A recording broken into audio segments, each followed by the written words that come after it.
quarta, 4 de março. E hoje vamos conferir sombra ou corpo, aqui no canal Adventista Sucatinga Beberibe 7, no YouTube. Vamos lá, mas antes, deixe seu joinha ou seu like, se inscreva em nosso canal e deixe sua presença do dia nos comentários para você receber a sua presença dessa quarta, tá? Posso contar com você? Que bom que sim. Agora, sem delongas, vamos à lição desse dia. Bom estudo!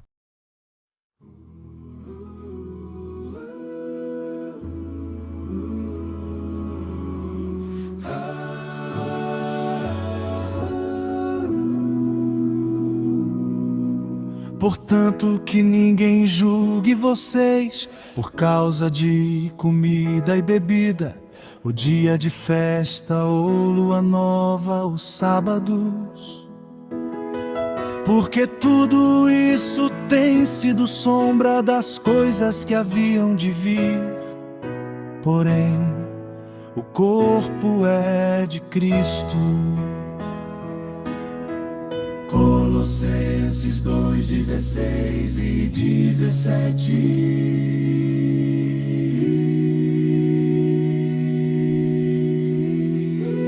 Querido Deus e Pai, nós agradecemos pela Tua palavra, que ilumina, corrige e liberta.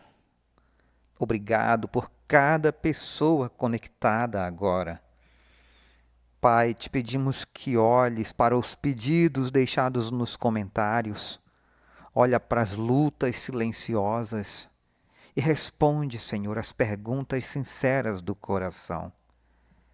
Ao estudarmos hoje sobre sombra e realidade, ajuda-nos a permanecer firmados em Cristo, sem legalismo, sem confusão, sem julgamentos indevidos. Que o Espírito Santo nos conduza à verdade. Em nome de Jesus. Amém. Sejam todos bem-vindos. Hoje é quarta-feira, 4 de março. O tema de hoje, sombra ou corpo? Vamos responder a pergunta de hoje. Quais práticas Paulo mencionou nesse texto?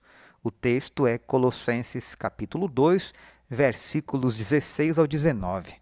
Portanto, que ninguém julgue vocês por causa de comida e bebida, ou dia de festas, ou lua nova, ou sábados, porque tudo isso tem sido sombra das coisas que haviam de vir. Porém, o corpo é de Cristo.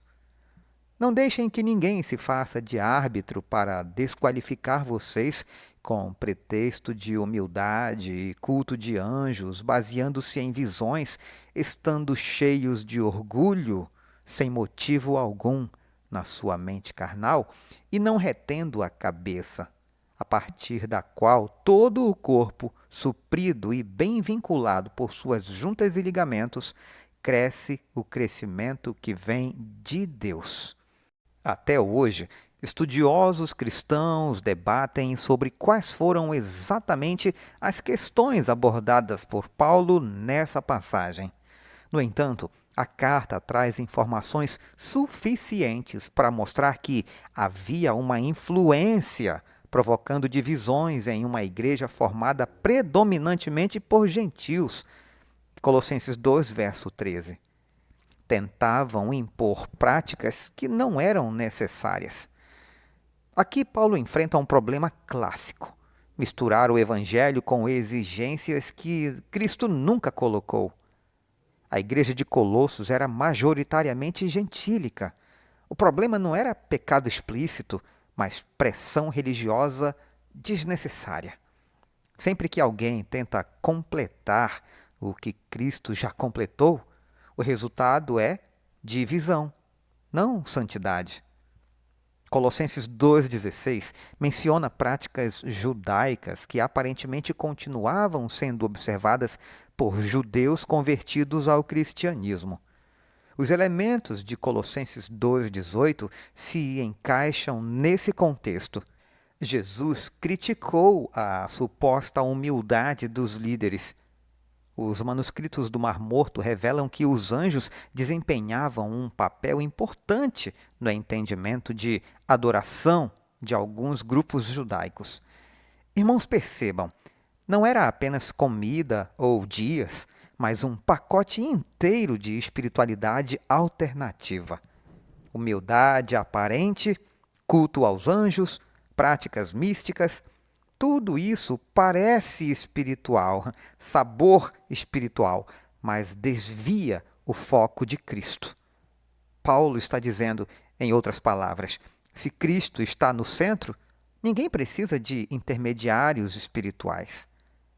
Como Colossenses 2, verso 16, é mal interpretado, é essencial analisá-lo com atenção. Em primeiro lugar, a palavra portanto indica que Paulo tirou uma conclusão do que havia dito antes.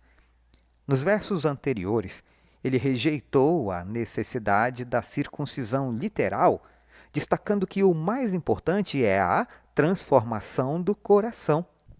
Além disso, comida e bebida referem-se às ofertas levadas pelos israelitas ao templo. Paulo escreveu essa parte da Bíblia porque algumas pessoas estavam confundindo as coisas. Elas achavam que, para agradar a Deus, todo mundo precisava seguir regras antigas do jeito que era feito antes de Jesus.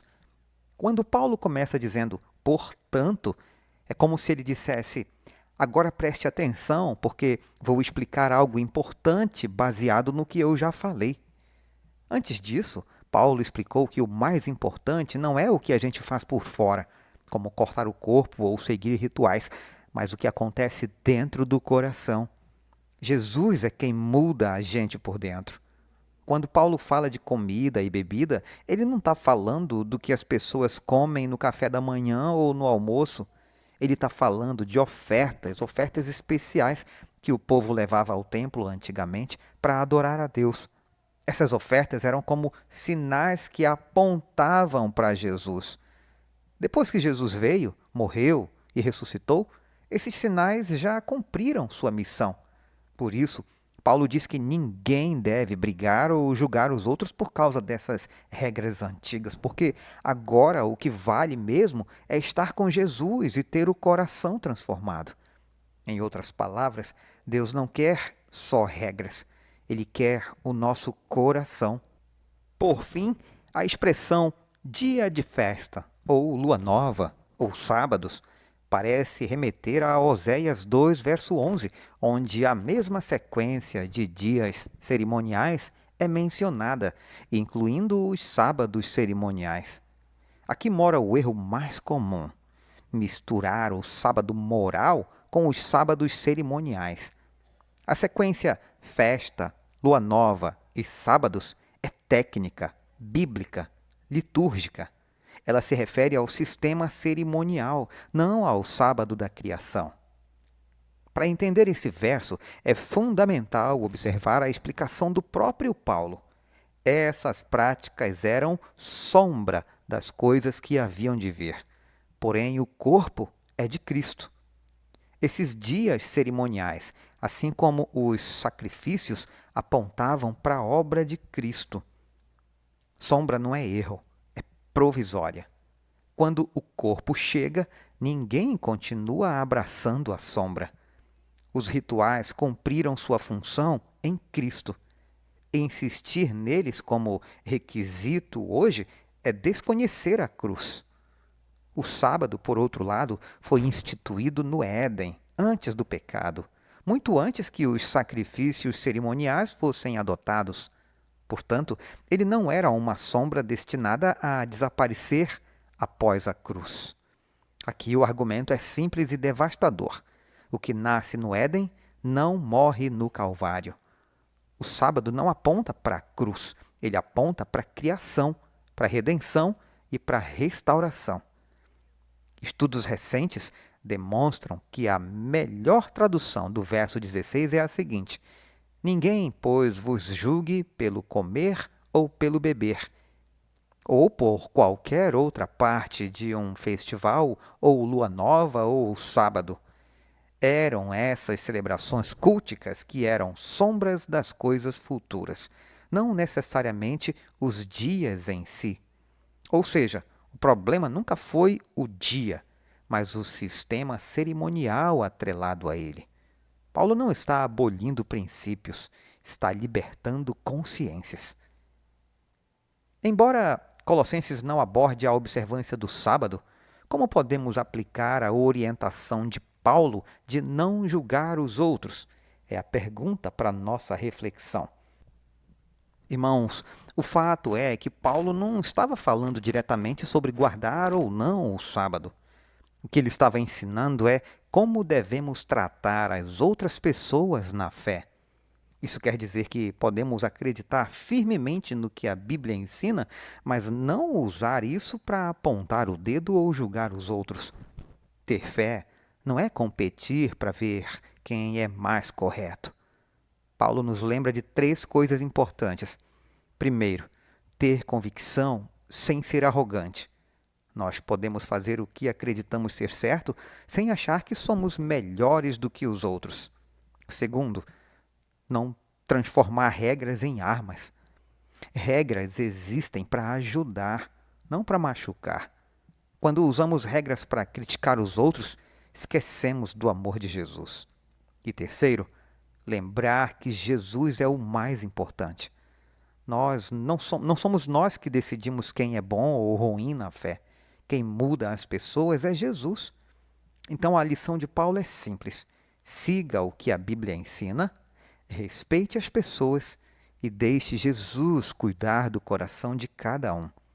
Eu convido você a me acompanhar a partir de agora nos comentários de Ellen White. Cristo apela aos membros de sua igreja para que alimentem a verdadeira e genuína esperança do Evangelho. Aponta-lhes para cima e assegura-lhes claramente que as riquezas que perduram estão em cima e não embaixo. A esperança deles está no céu, não na terra. Busquem em primeiro lugar o reino de Deus e a sua justiça, diz ele, e todas estas coisas, tudo o que é essencial ao nosso bem, lhes serão acrescentadas. Mateus 6, verso 33. Para muitos, as coisas deste mundo obscurecem a visão gloriosa do eterno peso de glória que aguarda os santos do Altíssimo. Não podem distinguir a essência verdadeira, real e duradoura da sombra falsa, enganosa e passageira. Cristo insiste com eles para que removam de diante dos olhos o que lhes está ofuscando a visão das realidades eternas. E insiste na remoção do que está fazendo com que eles confundam sombras com realidades e realidades com sombras. Deus suplica ao seu povo que empregue as energias físicas, mentais e espirituais no serviço que ele espera que realize. Apela para que sejam capazes de dizer por si mesmos que os ganhos e vantagens desta vida não merecem ser comparados com as riquezas reservadas aos que, de maneira esforçada e criteriosa, buscam a vida eterna. Conselhos sobre Mordomia, páginas 150 e 151.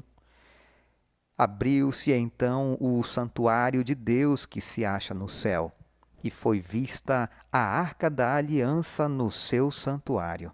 Apocalipse 11, versículo 19. A arca da aliança de Deus está no Santo dos Santos, ou lugar santíssimo, que é o segundo compartimento do santuário. No ministério do tabernáculo terrestre, que servia como figura e sombra das coisas celestes, esse compartimento era aberto somente no grande dia da expiação, para a purificação do santuário. Portanto, o anúncio de que o templo de Deus se abrira no céu e de que fora vista a arca de sua aliança indica a abertura do lugar santíssimo do santuário celestial em 1844, ao Cristo entrar ali para efetuar a obra finalizadora da expiação. Os que pela fé seguiram seu sumo sacerdote quando ele iniciou o ministério no lugar santíssimo, contemplaram a arca de seu concerto.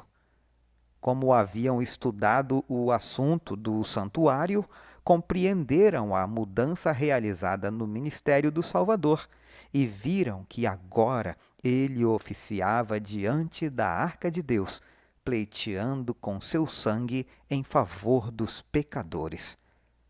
A arca do tabernáculo terrestre continha as 2 tábuas de pedra sobre as quais estavam inscritos os mandamentos da lei de Deus.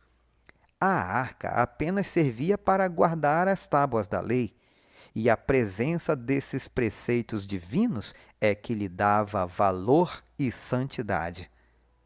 Quando se abriu o templo de Deus no céu, foi vista a arca de sua aliança. Dentro do Santo dos Santos, no santuário celestial, a lei divina está sagradamente guardada.